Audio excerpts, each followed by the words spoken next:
We're talking about grocery prices right now. They're soaring and people don't know what to do. And it's just ridiculous how the prices are high. So let's listen. I don't think you guys are going to be ready for me to tell you how much I just spent on groceries and show you what I got. I spent, here, wait, let me show you what I got, okay? Sour cream, salsa, cheddar cheese, turkey bacon, taco shells, 2 bags of tortilla chips. So they were like, buy one get one 50% off, okay? So there's some deals in here. 2 things of salsa packets, these are like $1 each. Sourdough bread, tortillas, a frozen thing of riced cauliflower, baby spinach, and kind protein bars. Okay, this is it right here. Let me flip the camera around. This is what I bought right here. Okay, this is it. This is it. This cost me $75. Oh, and I had $2 off because I'm a frequent shopper. Yep. Sounds familiar? Looks familiar? Yes, it does. Grocery Haul is a 37-year-old full-time working mom of 3 boys who also moved her parents in with her. So today we did a Walmart delivery. We got 2 packs of Oreos, 2 packs of chocolate chip cookies. We got some flour. We got 4 cans of Rotel, some frozen broccoli, evaporated milk, a gallon of milk, some Fruit Loops with marshmallows, 2 8-packs of strawberry jello, 2 things of salted butter, 4 blocks of cream cheese, 2 blocks of mozzarella cheese. We got 4 containers of applesauce. So we got all of the Walmart delivery order for $93.43. So we also just went to Sam's Club and Food Lion. So I'm going to show you what we got there. So we got some muffins, got some 2-bite brownies, a 10-pound bag of bread potatoes. We got 2 boxes of the Cinnamon Toast Crunch. We got an 8-count box of Velveeta mac and cheese. We got 8 cans of green beans. Got some biscuits. Got some grapes. We got some bananas and some apples. So we got 2, 3, 4, 5, 6, 7, and 8 Dr. Peppers. We also got 4 Sprites. We got 3 packs of cherry Kool-Aid. We got 2 18-carton of eggs. We got some donuts. We got some chili, some Dell seasoning. We got 3 boxes of rice. We got some paper plates, because y'all know we can't live without our paper plates. We have been lost without our paper plates. And those dishes have been piling up, and I don't like that. We ran out, so. Also, we did get 4 cases of water. It's over here. I'm not gonna pick them up, so. We got a bag of barbecue chips, a bag of Cheetos, a 2-pack of pepperonis, some Funyuns, some Fritos scoops, a 6-pound bag of sweet onions, 2 bags of the Tostitos scoops. We got a red bag of Doritos and a blue bag of Doritos. We got 4 bags of the Garden Salsa Sunshine. We got 3 of the jars of cheese.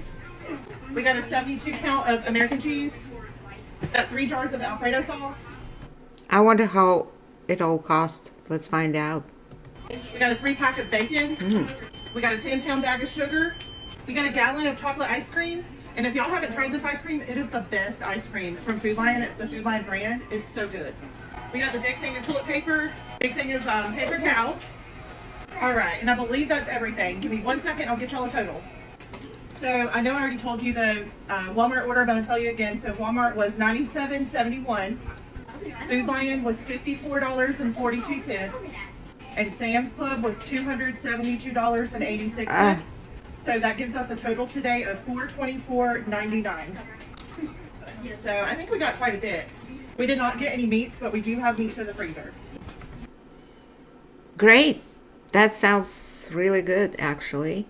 But still kind of a little too high. The price for 1 pound of ground beef is now more than the federal minimum wage, guys. How crazy is this? And like, how far are they going to let these grocery prices get before they realize that regular people can just not afford this crap?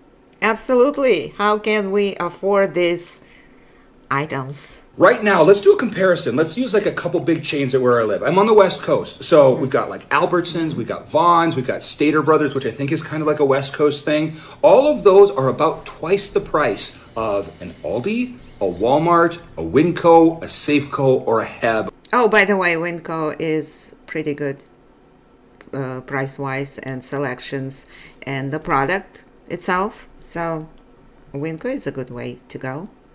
Or like a Food for Less if you have that. So I will tell you that of all the places that I'm shopping right now, Aldi happens to be my favorite. And no, they don't have everything. And Aldi is like the great value brand at Walmart. That's all they have in the whole store is the Aldi brand. So there's not as much selection, but Aldi may be similar to grocery outlet. They also have good prices. I like a lot of the stuff that they have there. So I did a price comparison out here. Stater Brothers, which is down the street from me, has amazing butcher department. The meat department is great. So I went and bought my weekly groceries there. $240. Next week, compared it, same level of groceries, $170. The price for 1 pound. Yeah, so we need to be creative with our grocery shopping right now, I guess. And everything what we are used to, it's no more. Kind of sad. Let's go to the next one. And eggs up 158% in the past 5 years. A pound of ground beef up 52% over the same time frame. And perhaps most painfully for me, coffee. Speaking about coffee, me personally, I love 1 cup of coffee in the morning. And now there's Peet's Coffee ground dark roast, 10.5 ounces. I remember it was $5.99 about 3 years ago. Now it's almost $15. So I would have to cut it half a cup in the morning. I guess I can do that since it's becoming a luxury, but everything else is becoming a luxury. So we have to be really vigilant about our grocery shopping and what we want. Nearly 104%. New data released today by the Bureau of Labor Statistics shows inflation is still up, but price increases are slowing overall. So how can we make sense of our sky-high grocery bills? Here are 3 things to know. 1. How much have they risen? Grocery prices increased 0.3% from 0.3%. August to September, and they're currently 2.7% higher than they were a year ago. David Ortega is a food economist and professor at Michigan State University. He says that while the prices of all goods have risen 3% over the past year, according to the Consumer Price Index, groceries today are more than 25% higher than they were 5 years ago.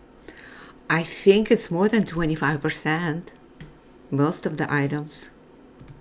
in that time, rising grocery prices are outpacing the CPI, which is a measure of the average rate of change in prices for a basket of goods that's tracked by the government. While overall inflation has slowed in recent months, prices are still increasing. It's just that they're not increasing as quickly.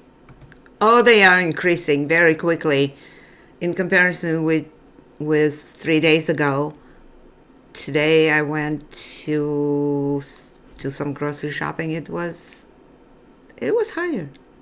2. So what's behind the rise, and why are some goods so expensive? There's a lot of factors, sort of a convergence or perfect storm of factors that have affected both the supply and the demand for food over the past 5 years. For starters, climate change is pushing up beef prices. There was a significant drought back in 2022 that induced a lot of ranchers and producers to sell a lot of their livestock, including some of those replacement animals. That created a supply crunch. We've also seen pretty strong consumer demand for beef, and that's just a recipe for food prices to go up. Another factor, Russia's invasion of Ukraine, which began in 2022.